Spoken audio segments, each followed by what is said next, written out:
Bienvenidos a todos al ciclo de ponencias con motivo del mes de la lucha contra el cáncer de mama. El día de hoy, un grupo de profesionales de la citohistotecnología y la anatomía patológica, fisioterapeutas, vamos a comenzar a hablar un poco sobre todos estos aportes de nosotros como profesionales en la prevención y lucha contra el cáncer de mama. De esta manera les traigo hoy este maravilloso tema, que es la fase preanalítica en el laboratorio de anatomía patológica y cómo ella afecta al diagnóstico histopatológico del tejido mamario. Para los que no me conocen, mi nombre es Alejandra Betancourt. Soy licenciada en histocitotecnología de la Universidad Nacional Experimental Francisco de Miranda, histotecnólogo egresada de la Universidad de Carabobo, venezolana con 12 años de experiencia en el área, especialista en inmunohistoquímica, trainer en CitoRush Training Center, profesor universitario de esta casa de estudios, también Universidad Nacional Experimental Francisco de Miranda, y actualmente ejerciendo mi labor profesional en la ciudad de Cúcuta, Colombia y San Cristóbal, Venezuela. Mis redes sociales para los que deseen seguirme son Histotecnología en Facebook, Instagram y TikTok, y mi cuenta personal es @Alejandra Betancourt. Antes de entrar en el ámbito histotecnológico, que es nuestro fuerte, no está de más hablar sobre esta problemática que se ha presentado en nuestro país, en América Latina y el mundo: el cáncer de mama. El cáncer de mama es una de las enfermedades mundiales más comunes en mujeres a nivel mundial. Recuerden también, y hago un paréntesis, de que no solo la padecen mujeres, sino que también hombres en menor cantidad, pero sí la pueden padecer. Según la Organización Panamericana de la Salud, el cáncer de mama es el tipo de cáncer más frecuente y la causa más común de fallecimientos por cáncer en mujeres a nivel mundial. En América Latina, cada año se producen más de 462,000 casos nuevos y casi 100,000 muertes por cáncer de mama. Las tasas estandarizadas de incidencia y mortalidad de cáncer de mama son al menos o fueron al menos de 100,000 mujeres en el año 2018. Esto hace que la proporción de nuevos casos y muertes por cáncer de mama en las Américas tenga una mortalidad alta en comparación con otros tipos de cánceres como de hígado, ovario, cuello uterino u otros. Histológicamente, los tipos de cáncer de mama se clasifican como carcinomas ductales, carcinomas lobulares u otros tipos menos frecuentes y menores. Pero mucho antes de emitir un diagnóstico, el tejido pasa por nosotros, los técnicos y licenciados que los preparamos para su posterior estudio y diagnóstico.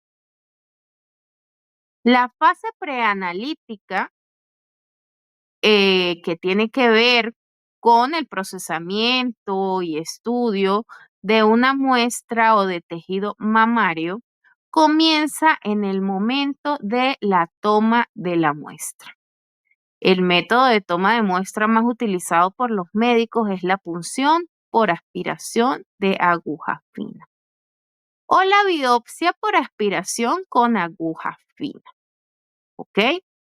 De esta manera, mediante guía por imágenes o un transductor de ecógrafo y una aguja de biopsia, eh, se realiza todo lo que es la pesquisa, todo lo que es la exploración imagenológica de la mama buscando esta lesión.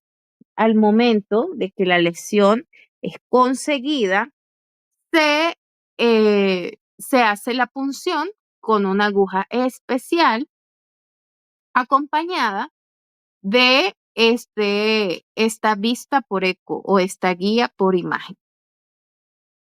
Cuando se realiza esta punción, no vamos a obtener la totalidad de la lesión, sino que vamos a obtener pequeños cilindros que posteriormente van a ser utilizados para procesamiento en el laboratorio de anatomía patológica. Las biopsias mamarias o las biopsias de mama se realizan cuando se descubre una lesión sospechosa, puede ser en una mamografía o una ecografía, para obtener tejido y realizar el diagnóstico patológico. Entonces, la fase preanalítica comienza aquí. Cuando el tejido, cuando esta lesión es retirada de su irrigación de sangre normal. Esto quiere decir que la fase preanalítica comienza cuando el tiempo de isquemia comienza. El tiempo de isquemia es este lapso en el que la muestra es retirada del cuerpo y antes de ser ingresada en el fijador, en el caso de que se vaya a fijar con formaldehído. Todos y cada uno de los procesos en el laboratorio clínico o el laboratorio de anatomía patológica deben comenzar con una trazabilidad específica y establecida.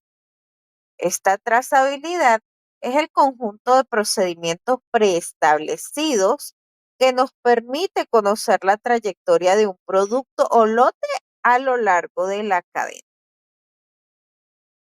Cuando lo convertimos a un contexto histológico, es importante conocer a través de la trazabilidad todos y cada uno de los procesos de este producto, que en este caso sería una lámina con un producto histológico coloreado, para poder definir dónde están los errores más comunes y poder estandarizar el proceso, manipularlo, identificar problemas y crear nuevas herramientas para resolverlo que nos permitan no repetir esos errores. La trazabilidad fue definida por la Organización Internacional para la Estandarización. Es la propiedad del resultado de una medida o del valor de un estándar donde éste puede estar relacionado con referencias específicas, estándares nacionales o internacionales, y a través de una cadena continua de comparaciones, todas con incertidumbres específicas, pero que nos llevan a la excelencia. La FDA, que es la Administración de Drogas y Alimentos en Estados Unidos, en algún momento, hace algunos años, realizaron la estandarización de algunos laboratorios clínicos y anatomopatológicos, y mediante esta estandarización nos podemos regir en todo el mundo. ¿Ok? Ellos dividieron todos y cada uno de los procesos y procedimientos que se realizan en el laboratorio de anatomía patológica o laboratorio clínico como fases, en las cuales se encuentra como principal la fase preanalítica, la fase analítica y la fase postanalítica. Todas y cada una de estas fases se inclinan y cambian o se estandarizan según el proceso que se vaya a realizar. Cuando hablamos de técnica histológica, la fase preanalítica comienza desde la obtención de la muestra hasta la fijación.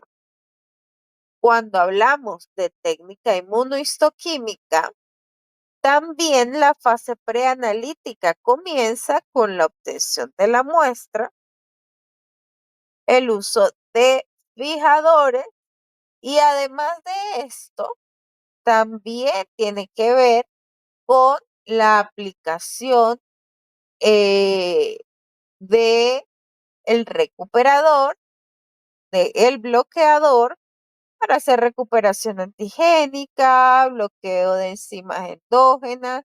Ok, todo esto también pertenece a la fase preanalítica, pero fíjense que eh, en diferentes procedimientos se le puede agregar o se le puede quitar diferentes eh, procesos específicos. En el caso de la técnica histológica rutinaria o la técnica histológica tradicional del laboratorio, en donde se trabaja con parafina, la fase preanalítica consta de obtención de la muestra por el médico cirujano. Él mismo debe elegir qué procedimiento se va a realizar para colocarlo en la orden de estudio y enviarlo a anatomía patológica. El proceso de manejo, traslado y conservación de la muestra anatomopatológica del quirófano al laboratorio también es un factor preanalítico que predispone los resultados. La prefijación o todo este tiempo de isquemia, que es el tiempo, el tiempo que transcurre entre que el tejido ya no tenga irrigación sanguínea, también es importante, porque es este tiempo que el tejido dura sin fijador y que es imprescindible conocer. Luego de este tiempo tenemos la recepción en el laboratorio de anatomía patológica. Esta recepción debe ser completamente estandarizada. Dependiendo del laboratorio, pues cada laboratorio estandariza y aplica sus procedimientos para todas y cada una de las muestras, dependiendo de cuáles sean.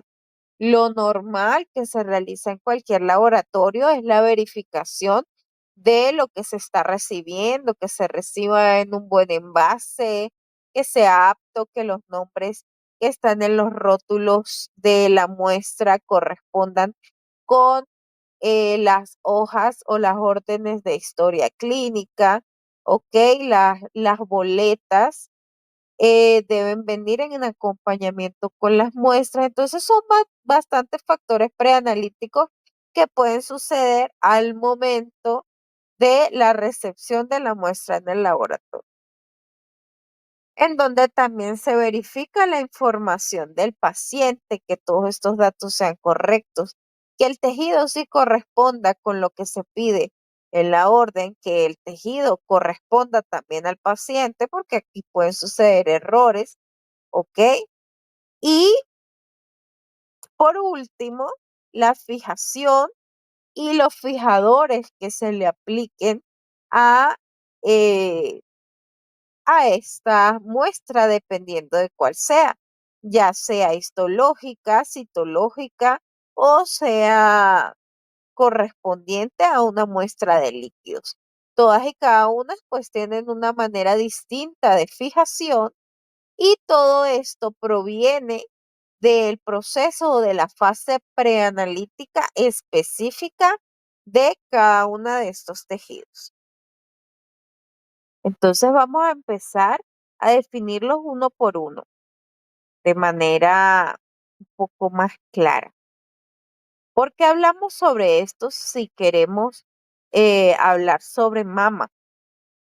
Porque para todos y cada uno de los tejidos que se reciben en el laboratorio de anatomía patológica, nosotros debemos tener una estandarización.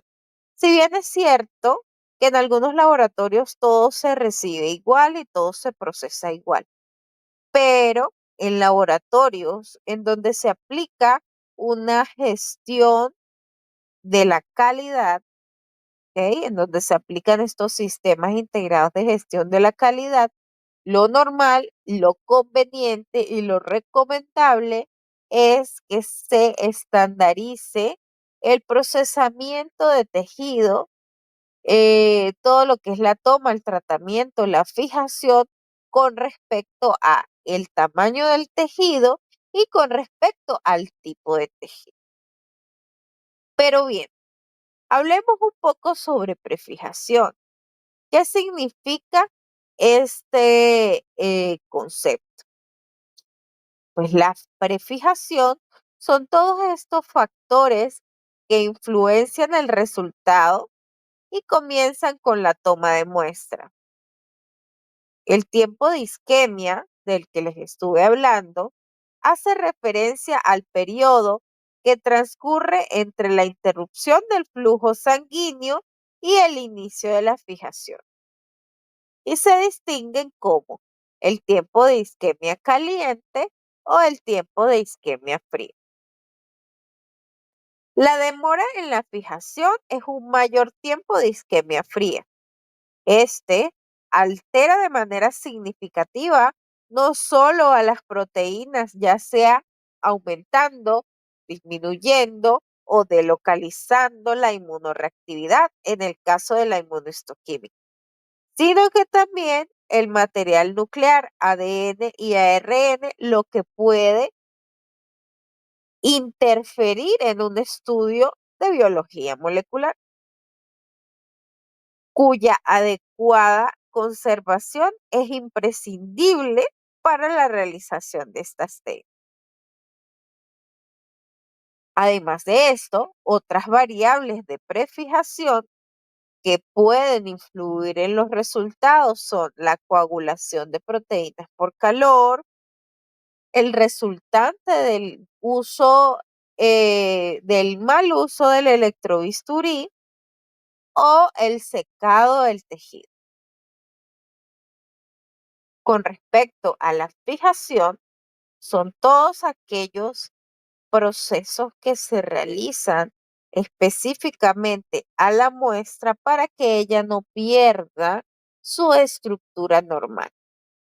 Esto quiere decir, para que al momento de todo el proceso histológico y el diagnóstico histopatológico, ella pueda mantener la estructura real, entre comillas, de cómo se veía o lo más cerca que se veía en su estado mínimo, en su estado vivo. Esto quiere decir que se trata de mantener todas aquellas características específicas del tejido antes de que el tejido comience a autolizarse. En este caso, la autólisis se detiene, ya que la fijación tiene como objetivo preservar el tejido. ¿De qué los preserva o de qué los protege? De los fenómenos de autólisis, muerte celular y putrefacción, conservando la morfología, la estructura celular lo más parecido posible a cuando todavía tenía irrigación sanguínea. En el proceso de fijación debemos tener en cuenta las siguientes variables: fijador empleado, tipo de fijación, tiempo que media entre la extracción de la muestra y la fijación por inmersión, si este es el caso, y tiempo de la fijación. ¿Por qué traigo esto a colación? Porque a diferencia de otras muestras como las gástricas o las pieles, normalmente las mamas, sobre todo cuando son mamas por resección, tienen un tiempo de fijación diferente, un proceso un proceso histológico diferente, procesamiento de tejido diferente. ¿Por qué? Porque son tejidos especiales como lo son las grasas. Entonces, las grasas son tejidos algo difíciles para realizar cortes histológicos si no se tratan de una manera correcta en su etapa preanalítica. el fijador empleado, la concentración de este fijador que se utilice debe ser específica y debe ser controlada, porque tampoco queremos afectar en un diagnóstico inmunohistoquímico. Recuerden que todos y cada uno de eh, los procedimientos que se realizan en el laboratorio de anatomía patológica se deben estandarizar y a raíz de que se deben estandarizar, a raíz de que todas las muestras deben quedar lo mejor procesadas posible. Todos los reactivos que utilizamos en el laboratorio de anatomía patológica, todos los tiempos que implementamos y todas estas temperaturas o factores externos que predisponen un resultado se pueden estandarizar para obtener el mejor resultado posible. Porque aunque no lo pensemos, todos estos factores externos, así sean muy imperceptibles o sean muy pequeños, siempre van a predisponer el resultado y pueden llevar a un falso positivo o a un falso negativo. Para el procesamiento de tejido graso o específicamente para el procesamiento de tejidos con abundante tejido adiposo, como lo es las mamas o en algunos casos eh, algunas partes del intestino, tenemos una estandarización específica. En este caso les voy a compartir mi protocolo personal para tejidos con abundante eh, células adiposas como lo son los adipocitos. Este procedimiento normalmente se aplica a las resecciones, muy poco se aplica a los cilindros, ¿ok? Ya que por su tamaño es mucho más fácil realizar todo lo que es la fijación y el procesamiento sin incluir otros reactivos adicionales que los que normalmente se utilizan en el laboratorio. Entonces, la muestra se recoge de manera rápida y estéril en el quirófano. Estas muestras no deben superar los 20 por 15 por 5 milímetros para facilitar el procesamiento. Recuerden que nuestra fijación es fijación por inmersión. Esto quiere decir que el fijador actúa de afuera hacia adentro, ¿ok? Y mientras más grueso sea el fragmento de tejido a fijar, más tiempo se necesita. La fijación comienza con formalina alcohólica. Esta formalina, en mi caso, la realizo con 100 ml de formaldehído al 36, 37 o 40% y 900 ml de etanol al 70 o 80%. Esta solución se mezcla muy bien. Es importante tener en cuenta que la mezcla no puede contener más del 70% de alcohol. Las muestras deben dejarse en el fijador durante al menos 24 horas para una fijación completa. Aquí estoy hablando de la muestra macro, ¿sí? De la muestra ya que recibimos. Luego de esta fijación macro, el médico anatomopatólogo en su estudio macroscópico elige los fragmentos que crea convenientes o elige estos fragmentos que puede ser que le llamen la atención para estudio microscópico.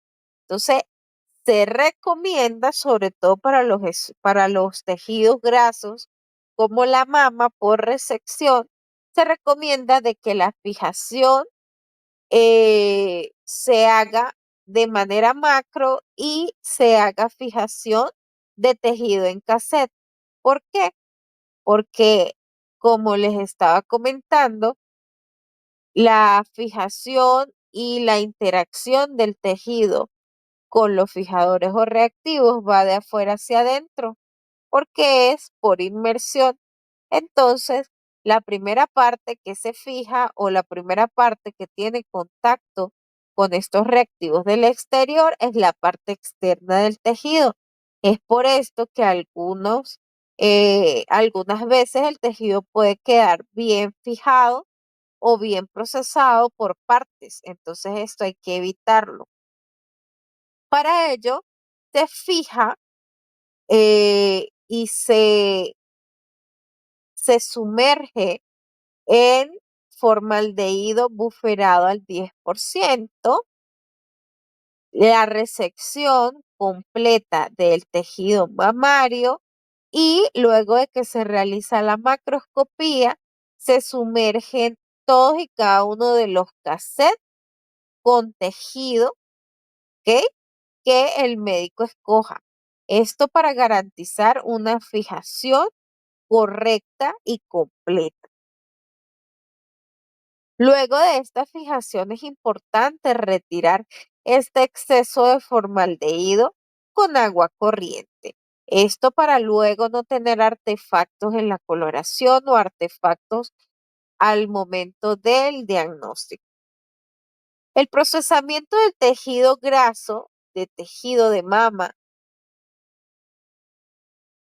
comienza con la deshidratación en alcoholes. Las muestras las pasamos por una serie de soluciones de alcohol en concentraciones crecientes: 70, 80, 90, 95 y absoluto. ¿Ok? Estos alcoholes deben estar limpios, deben estar correctamente rotulados, pero sobre todo limpios, porque de eso depende el, de esto depende el éxito de los resultados. Cada paso de deshidratación debe durar entre 1 y 2 horas, dependiendo del tamaño de la muestra. ¿Por qué digo esto? Porque al momento de, del corte, necesitamos que este tejido esté bien deshidratado, esté bien procesado. El tipo de tejido mamario, que en este caso es un tejido con abundantes adipocitos, abundantes células adiposas, es algo poco complicado de cortar si no se procesa de la correcta manera. Es por esto que se recomienda procesar aparte. ¿Qué quiere decir esto? Poder procesar en canastillas diferentes y aplicar un protocolo de procesamiento diferente para no exponer a los otros tejidos que no tienen estas características a que se sobreprocesen. Esto quiere decir que las muestras de mama no las vamos a procesar en conjunto con las muestras gástricas, que son pequeñas y que se pueden procesar más rápido dependiendo del tamaño de esas muestras, sino que las vamos a colocar en una canastilla diferente, porque todos y cada uno de los procesos que le vayamos a realizar van a incidir específicamente en ella, porque tiene estas características específicas. Luego de esta deshidratación de entre 1 y 2 horas, dependiendo del tamaño y el grosor de la muestra, vamos a realizar un desgrasado con acetona. Este paso es fundamental en las muestras de resecciones de mama y que no se realiza con otro tipo de muestras, porque ella nos permite eliminar por completo pues toda esta grasa, todo este tejido adiposo que queda. De esta manera se colocan las muestras en acetona pura durante 1 a 2 horas para eliminar la mayor cantidad de contenido graso. Las muestras deben estar totalmente sumergidas en acetonas. Se debe mover el contenedor para mejorar el proceso por la agitación. ¿Qué cetona o acetona se puede utilizar? En el laboratorio de anatomía patológica y en las casas comerciales podemos conseguir cetona eh, más concentrada, ¿ok? O simplemente podríamos utilizar acetona cosmética. Luego de este paso venimos con el aclarado. Em, el aclarado lo realizamos con sileno de igual manera. Las muestras, luego de ser retiradas de la acetona, se les quita pues todo este exceso de reactivo anterior para poder pasar al sileno. Este proceso también se realiza una aclaración o diafanización por inmersión, ¿ok? En donde se calcula también el tiempo de 1 a 2 horas dependiendo del tipo y del tamaño de tejido. Y en este tiempo, pues las muestras se van a ir aclarando y van a ir preparando al tejido para luego ser sumergido en la parafina. El paso de la parafina es crucial. Se puede decir que en el procesamiento preanalítico de una muestra de mama, los pasos cruciales son el desgrasado con acetona y la impregnación en parafina. Para realizar una inclusión de parafina, que es esta integración del bloque, que es el que le da este soporte estructural a la muestra, antes debemos impregnar el tejido en parafina. Para esto no utilizamos cualquier parafina, sino parafina histológica con un punto de fusión específico que no va a dañar nuestra muestra y que si lo sabemos utilizar y utilizamos los factores externos correspondientes como temperatura y tiempo, no vamos a interferir si en algún momento futuro se le va a realizar un estudio especial a esta muestra, como la inmunohistoquímica. El tiempo de impregnación en parafina y la temperatura normalmente debería ser de unos 7 grados por encima del punto de fusión, al menos por 1 hora a 1 hora y media, para poder retirar todo este exceso de sileno y todo este exceso de grasa que pudo haber quedado. De esta manera tenemos nuestro tejido listo para realizar esta inclusión, en donde también utilizamos parafina histológica de las mismas características que la parafina de la infiltración, en donde se dejan las muestras en parafina a unos 60 grados, que es una temperatura más alta al punto de fusión. Y se debe asegurar pues esta correcta impregnación para que el bloque, cuando sea realizado, esté totalmente compenetrado con el tejido y no se separe el tejido de la parafina. Cuando tenemos estas separaciones del tejido, en donde vemos el tejido dentro del bloque y una separación entre el tejido y esta parafina, es porque algún proceso falló. Es por ello que todo debe realizarse de la mejor manera.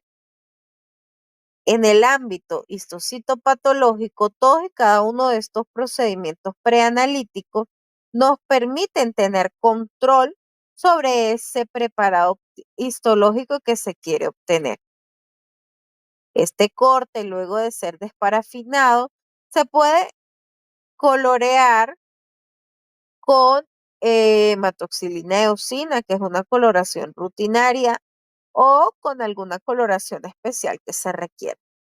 Pero además de todo esto, también se pueden utilizar métodos o procedimientos como las técnicas inmunológicas, como la inmunohistoquímica, inmunofluorescencia, y las técnicas de biología molecular en algunos casos. Cabe destacar que la fase preanalítica siempre va a depender de qué es lo que se quiere obtener. ¿Por qué? Porque eh, podemos tener dos escenarios. Podemos tener el escenario en el que se necesitan cortes de tejido embebido en parafina, y podemos también tener el escenario en el que se solicita un corte extemporáneo. Cuando se solicita este tipo de cortes o este tipo de diagnósticos extemporáneos, todos y cada uno de los procesos y de esta estandarización preanalítica cambia completamente, porque ya son tejidos que no pueden venir fijados en formaldehído, sino que tienen que ir con unas condiciones específicas de temperatura, ¿ok? De tiempo, unas condiciones específicas en las que no se le puede agregar otro reactivo, sino que se va a realizar una congelación rápida para poder obtener un resultado en menos de 5 minutos.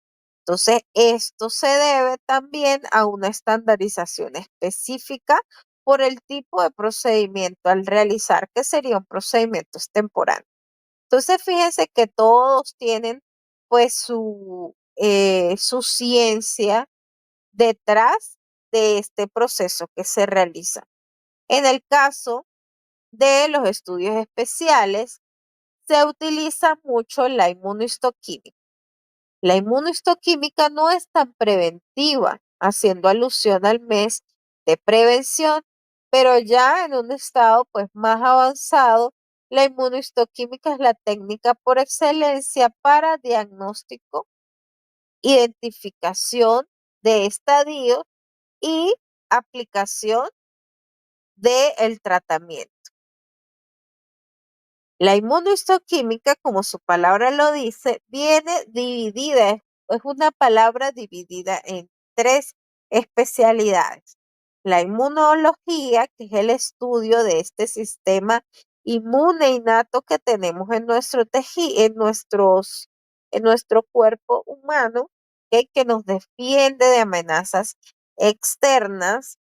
La histología, que es todo este estudio de los tejidos, y la química, que es el estudio de las reacciones, en este caso, con colorantes o las reacciones entre átomos y moléculas que pertenecen a los tejidos o a cualquier fluido, pero en este caso son los tejidos. Entonces se puede decir que inmunohistoquímica es una palabra compuesta, pero que cada especialidad tiene algo que aportar a la técnica. Conceptualmente, podemos decir que la inmunohistoquímica es un método bioquímico que puede determinar la presencia y el nivel de ciertas proteínas celulares. Ella mide la expresión proteica por medio de anticuerpos etiquetados o marcados que se adhieren a las proteínas de interés. Otras bases teóricas nos comentan que la inmunohistoquímica son procedimientos que tienen como objetivo detectar, amplificar, hacer visible un antígeno específico, que generalmente es una proteína que reacciona con los anticuerpos que le aplicamos. También la inmunohistoquímica se utiliza no solo para detectar, sino para definir cuál es el tipo de lesión o de tumor maligno que se consigue. Además de esto, los clasifica y le asigna un estadio para ver si este tumor eh, expresa algún marcador tumoral u hormonal que tenga repercusión pronóstico terapéutica y que mediante su estudio y detección se pueda manejar mucho mejor esa área pronóstica y esa área de tratamiento. El perfil inmunohistoquímico más utilizado para tejido mamario en conjunto se le puede denominar panel.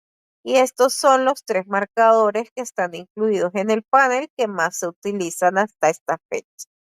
El ER2, el Ki-67 y los receptores hormonales de estrógenos y progesterona. Fíjense en esta imagen, tenemos la aplicación de dos marcadores en una mama. En la imagen A tenemos una mama normal con un marcaje de células, eh, células proliferantes. Y en la imagen B tenemos ya un carcinoma de mama bien establecido, bien diferenciado.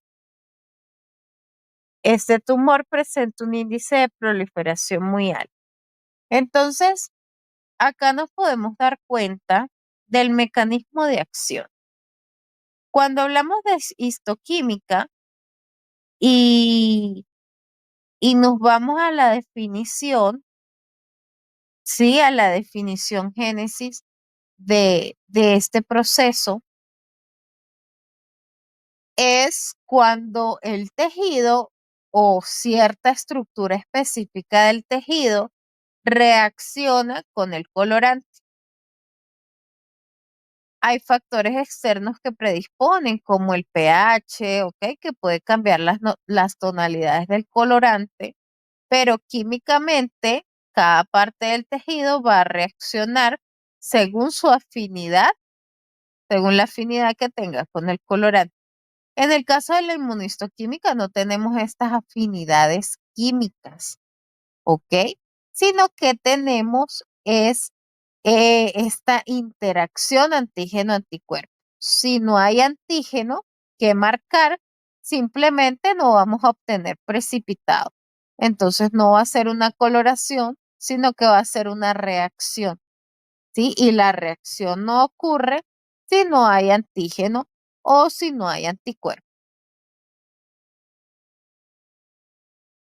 De esta manera, vamos a comenzar a definir algunos problemas que ocurren en la fase preanalítica y que se pueden solucionar de manera fácil, estandarizando los procesos.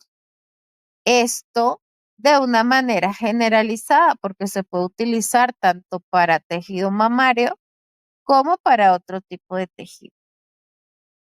El trauma mecánico se debe utilizar, se debe evitar. ¿A qué le llamamos trauma mecánico? A toda esta interacción brusca mecánica entre las pinzas y el tejido, a el uso o el mal uso de los electrocauterios, ¿ok? Porque esto se va a observar histológicamente, microscópicamente al momento de diagnosticar. ¿Qué se debe hacer? La muestra se debe extraer con cuidado, se debe tratar con cuidado, se deben utilizar pinzas que no sean dentadas para no maltratar la muestra. Las muestras de tejido no se deben dejar secar. ¿Por qué? Porque ellas, bueno, van a perder su estructura normal, se van a disecar. Eh, Las muestras al no ser fijadas de una vez, como por ejemplo las muestras que van para estudios especiales o para corte por criostato, pues ellas tienen una manera diferente de tratarlas. Ok, normalmente se envuelven en una gasa con un poco de solución isotónica que mantenga pues ese ecosistema de temperatura específica, ¿ok? Entonces esta gasa envuelta con el tejido se coloca dentro de un envase rotulado y dicho envase se coloca dentro de una cava o una nevera que mantenga esta temperatura específica, pero no se comunica nunca con formaldehído, sino que se mantiene en condiciones externas como temperatura adecuadas para que la muestra no comience su proceso de autólisis, pero nunca se deja secar. Uno de los factores preanalíticos más importantes es etiquetar las muestras correctamente, ya que esto nos puede traer daños a nuestro paciente. Las muestras deben identificarse correctamente y todos los detalles deben registrarse lo antes posible. Además de todo esto, las muestras deben venir acompañadas de una orden de estudio, ¿ok? Debe utilizarse suficiente fijador en un recipiente adecuado. El recipiente debe ser elegido con respecto al tamaño y la forma de la muestra. La muestra debe tener espacio libre, ¿ok? Inmersa en el fijador y fijador unos 2 o 3 dedos más arriba del nivel de la muestra para que pueda ser fijado correctamente. Las dimensiones de la muestra deben estudiarse muy bien. ¿A qué me refiero con esto? En la etapa de macroscopía, el médico anatomopatólogo debe controlar las dimensiones de la muestra primero para que puedan entrar bien en los cassettes de procesamiento, ¿ok? Para que esta estructura del cassette no afecte la estructura normal del fragmento de tejido, porque hay veces que el tejido es muy grueso, entonces queda muy presionado en contra de las rejillas de los cassettes y todo esto se ve al momento de el corte, ¿ok? Todos estos cambios estructurales externos, pues van a predisponer también el diagnóstico normal. Lo mejor es que se tenga estandarizado un tamaño para las muestras grandes en donde dejemos al menos 2 milímetros por cada lado libres para que la muestra pueda fijarse y pueda procesarse de una manera correcta. Además de todo esto, como les decía en diapositivas anteriores, en el laboratorio de anatomía patológica se debe realizar un protocolo profiláctico de fijación. Esto para fijar la muestra con el formaldehído preparado por nosotros, que debe ser un formaldehído buferado al 10%. ¿Ok? Y que de esta manera pues vamos a tener una fijación correcta y estandarizada porque no sabemos en qué condiciones o bajo qué condiciones fue fijada esa muestra antes de llegar a nuestras manos. Los cortes deben ser finos y uniformes, con un máximo de grosor de 3 a 4 milímetros. Esto es especialmente importante con tejidos densos. Fíjense, la imagen de la derecha es lo que no se debe hacer. Es un exceso de tejido en el bloque que ni siquiera va a permitir que se pueda cerrar completamente con la tapa de el cassette. Los cortes deben ser uniformes para que se procesen de manera eficaz y se corten, se seccionen en el micrótomo sin dificultad. Cuando tenemos estos cortes tan gruesos, al momento de el corte con micrótomo, vamos a encontrar las partes externas fijadas y las partes internas crudas. Los cassettes se deben elegir de manera adecuada. En el caso de las mamas, cuando tenemos estas tomas de muestra por cilindros, ¿ok? Como lo son los cilindros de mama por un backup. Debemos utilizar cassettes adecuados y cassettes diferentes a los que se utilizarían si fuera un fragmento grande proveniente de una resección. En algunos laboratorios pues no tenemos la posibilidad de elección de un cassette diferente, pero sí tenemos la técnica de que cuando son tejidos muy pequeños podemos envolverlos en papel filtro para que los reactivos penetren, pero al mismo tiempo el tejido se proteja de no poderse extraviar.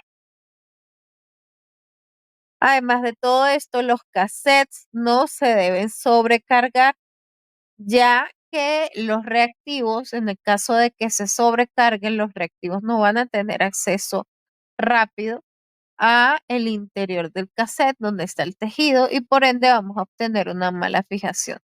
Todos y cada uno de estos problemas preanalíticos se pueden solucionar si se estandariza por completo el procedimiento histológico. Entonces, fíjense la importancia de esta fase preanalítica para obtener un diagnóstico correcto, un diagnóstico confiable. Recordemos que depende de los resultados que arroje cada marcador tumoral en la técnica inmunohistoquímica, cada procedimiento rutinario, cada coloración especial, será creado el protocolo de tratamiento pertinente para la paciente. En cada etapa del proceso histológico debemos realizar controles de calidad externos e internos que eh, nos garanticen estos resultados confiables. ¿Ok? Y de esta manera me despido esperando que mi ponencia haya sido de su agrado. Recuerden seguirme en mis redes sociales y les dejo este mensaje que me gusta mucho y que es: en histotecnología, el paso anterior condiciona el posterior.